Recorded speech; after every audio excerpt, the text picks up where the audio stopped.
Vámonos a nuestra siguiente entrevista con la doctora Lorian Jiménez, a quien me da mucho gusto saludar.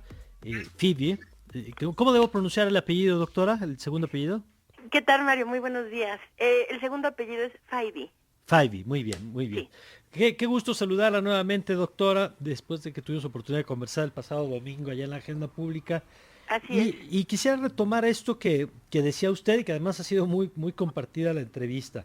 A ver, Sí. en su opinión, ¿qué se hizo mal o qué se ha hecho mal en la gestión? Porque hoy lo que ha estado diciendo el presidente desde ayer es que no nos debemos comparar con otros países. Ustedes lo que hacía era pues, hacer las comparaciones en diferentes criterios por número de habitantes, por total de población. Es decir, a ver, si quieren empezamos por ahí. ¿Por qué en su opinión sí habría que compararse con otros países? Bueno, no creo que necesariamente uno se tenga que comparar con otros países, ¿no? Debería ser suficiente decir que aquí se han muerto 31.119 personas para saber que vamos mal, independientemente de cuántas estén muriendo en otra parte, ¿no? Pero Claro. bueno, claro, el comparativo con otros países nos permite ver que definitivamente, pues sí, hay países, por ejemplo, como Taiwán, ¿no? O como Vietnam. En Vietnam no se ha muerto una sola persona de COVID, ¿no? Países que han manejado extraordinariamente bien la pandemia. Otro ejemplo que cito frecuentemente es el de Taiwán.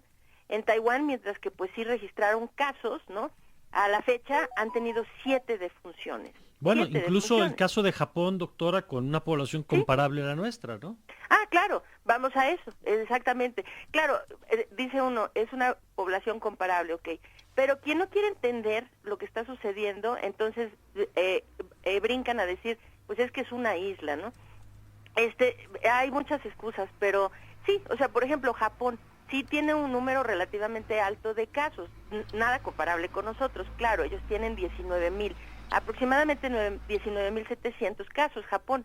Pero ahí las defunciones suman 977. Así es. No es que sean pocas, o sea, la muerte de casi 1,000 personas es algo muy grave, pero pues bueno, no hay punto de comparación con nuestros 31,000, ¿verdad? ¿Y qué Arriba de explica, en su 31,000. opinión, esta diferencia entre un caso o entre estos casos y lo que hemos vivido en México? Bueno, lo que la razón por la que se dan estas diferencias es por la estrategia que se siguió. No hay otra causa. Yo sé que en últimas fechas se habla mucho sobre el asunto de las comorbilidades y que si tal vez por eso es que aquí nos va tan mal.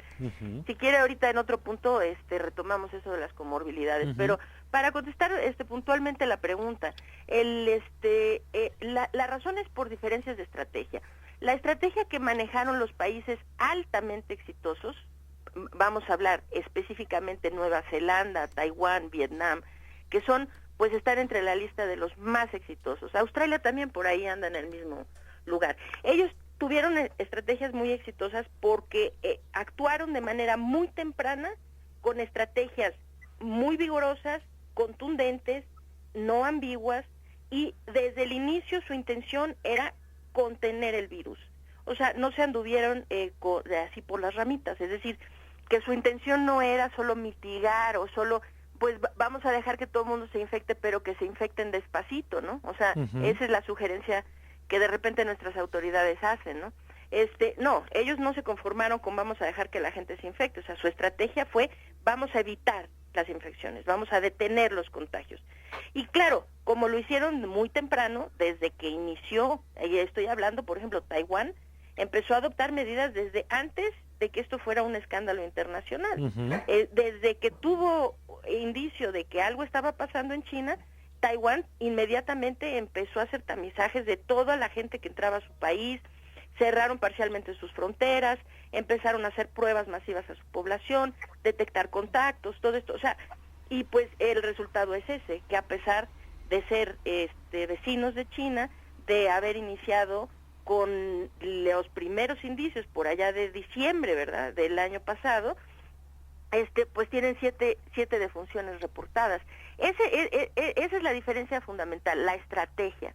Ahora, hay otros casos que son, por ejemplo, la mayoría de los países europeos, bueno, no la mayoría, todos los países europeos, que a diferencia de Taiwán y Vietnam, por ejemplo, que contuvieron todo desde el principio, Y ahora, bueno, también esto se ve claramente que las repercusiones económicas para esos países son nada en comparación a las repercusiones económicas que vamos a tener el resto, ¿no? De acuerdo. Sí, entonces, bueno, pero el segundo grupo de países son estos, como los europeos, que en realidad sí fueron renuentes a cerrar pronto sus fronteras, a empezar a adoptar medidas de contención. Igual tuvieron esta impresión de que podían simplemente mitigar, pero cuando pues todo esto explotó en Italia y se dieron cuenta que no había manera de mitigar esto con un resultado suficientemente positivo, es decir, que las defunciones eran tan altas que pues eso no era aceptable, ¿no? Entonces inmediatamente, bueno, sí, tienen muchísimos casos, han tenido muchísimas defunciones, o sea, no se pueden considerar como tal historias de éxito, pero sí se puede decir algo, vieron el problema muy fuerte y entonces en un momento, o sea, tarde, vamos a poner, pero por lo menos en un momento sí respondieron y entraron con medidas muy fuertes. De acuerdo. Quien lo hizo de mejor manera fue Alemania, y de ahí sus bajos índices de letalidad en comparación al resto de los países De acuerdo, europeos. con poblaciones además muy altas. Giovanna, ¿quieres preguntarle algo a la doctora también? Doctora, la saluda Giovanna del Valle. ¿Qué tal, Con Giovanna? todo esto que nos comenta, ¿podríamos adjudicarle nuestros números únicamente a la estrategia, hablando de que previo al COVID la situación de salud de nuestro país es deplorable, hablando de que somos el país con el mayor número de obesos en el mundo, así como diabetes e hipertensión? Voy a contestar de manera muy simple esa pregunta. La respuesta es sí. Sí es culpa de la estrategia y nada más de la estrategia, así de claro. Ahora explico. En los problemas que hay aquí de salud, pues estos se saben desde mucho antes que el COVID existiera, desde luego, ¿no? Aquí tuvimos la oportunidad, es decir, la oportunidad invaluable de haber tenido una oportunidad amplia de tiempo. No sé si recuerdan cuando todo estaba estallando en Asia y después explotó en Europa, y veíamos todavía aquellos mapas que los veo ahora con mucha nostalgia, ¿no? Aquellos mapas donde en América pues no habían casos y por ahí se reportaban 10 o 15 en Estados Unidos, ¿no? Y decíamos, qué barbaridad, aquí qué bien nos está yendo, ¿no? Bueno, pues sí, pero eso fue finales de enero, principios de febrero, ¿no? Tuvimos todo ese tiempo y vimos las tragedias que ocurrieron en Italia, en España, después en Francia, etcétera. Y sin embargo, no se actuó. Entonces, pues sí, el problema es de la estrategia, porque no es que no tuvimos aviso, no es que no supiéramos qué iba a pasar, ya se tenían los ejemplos de países como Taiwán, como Vietnam, como Nueva Zelanda, ya se tenían esas, o sea, ya se sabía qué sí funcionaba y qué no funcionaba. De acuerdo.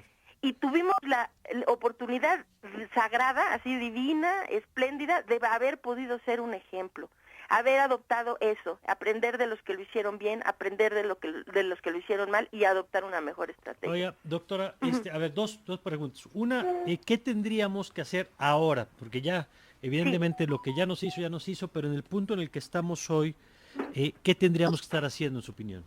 Tenemos que seguir haciendo lo mismo que se tuvo que haber hecho desde el principio, contención. Se tiene que hacer contención. Claro, ahora será menos efectiva cada día, y esto lo vengo diciendo desde finales de febrero.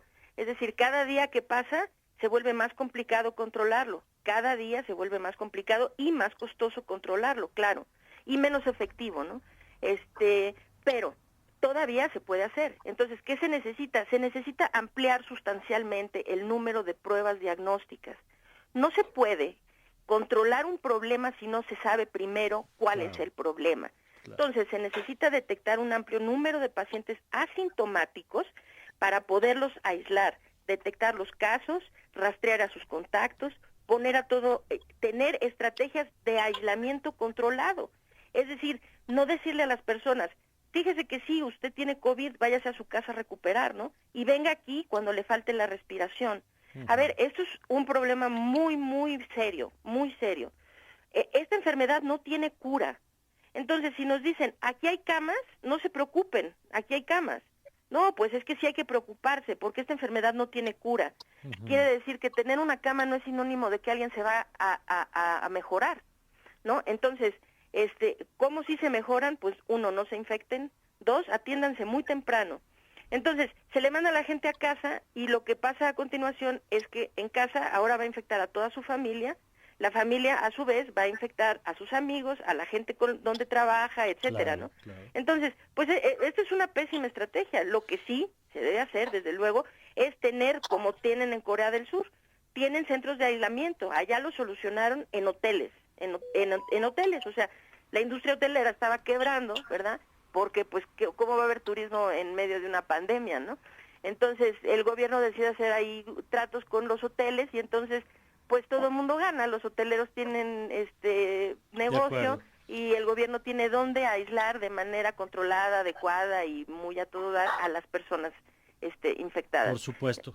Pues por último, doctora, y a reserva de que sigamos conversando, si nos lo permite, claro. He visto que ahora que usted cada vez adquiere más peso como una voz pues crítica de lo que se ha hecho, ahora le empiezan a pegar también en redes, y yo creo que vale la pena, si usted lo considera pertinente. Yo no tengo, por supuesto, ninguna duda de la trayectoria y por eso estamos conversando con usted, pero si le platica un poquito a la gente de su formación, porque veo que ahora hay una línea incluso de estas que se repiten y se repiten en redes. Pero está en la Facultad de Odontología. Pero que yo que vale la pena recordar a la gente, pues, ¿de dónde viene usted? Claro. Bueno, esto es muy lamentable, ¿no? Porque esto no se trata sobre mí, esto no es de mí, ¿no? O sea, y tener que hablar de mí, pues es una tontería, ¿no? O sea, pero bueno, sí, claro, o sea, si la gente tiene alguna angustia, algún problema al respecto, nunca he ocultado algo, nunca, todo mi trayectoria, mis grados académicos son del dominio público, están en mis redes sociales, de forma pública, en el sitio de la UNAM, del laboratorio que dirijo, etcétera, ¿no? O sea, nunca ha habido ocultamiento de ningún tipo, pero claro, si la gente quiere que puntualicemos, a mucho orgullo, o sea, me hace sentir un poco incómoda que me tenga que disculpar por los grados académicos que tengo, ¿verdad? Porque a la gente pues le parece que no, ¿verdad? Los que critican de repente también son esas personas que ni cédula profesional tienen, ¿no? O sea, pero bueno, sí, cómo no. Mi formación básica a nivel licenciatura es como cirujano dentista. Muy orgullosa de ser parte, y hasta la fecha formo parte del personal académico de carrera de tiempo completo de la Facultad de Odontología de la UNAM. Ahí, en la División de Estudios de Posgrado, de la Facultad de Odontología, tengo un laboratorio que yo pues inauguré, pues, o sea, por allá del año 2000, el mismo que hasta la fecha encabezo, que es el Laboratorio de Genética Molecular. Después de la licenciatura, pues sí, claro que tengo estudios más altos que eso. Soy doctora en Ciencias Médicas, egresada de la Universidad de Harvard. Ahí hice un doctorado en Ciencias Médicas y mi campo de especialización fue microbiología, ¿no? Desde luego, como mi formación original era en el campo de la odontología, pues la microbiología a la que me dedico en ciencia, es decir, en mis estudios de investigación, se enfoca principalmente a la microbiología periodontal. Pero pues esto no es exclusivo. También hago muchos estudios sobre diabetes y con el Instituto Nacional de Ciencias Médicas Salvador Subirán y nutrición, ¿no? Salvador Subirán, ahí trabajamos con la clínica de diabetes, una serie de cosas, ¿no? O sea, digo, pero esa es mi información.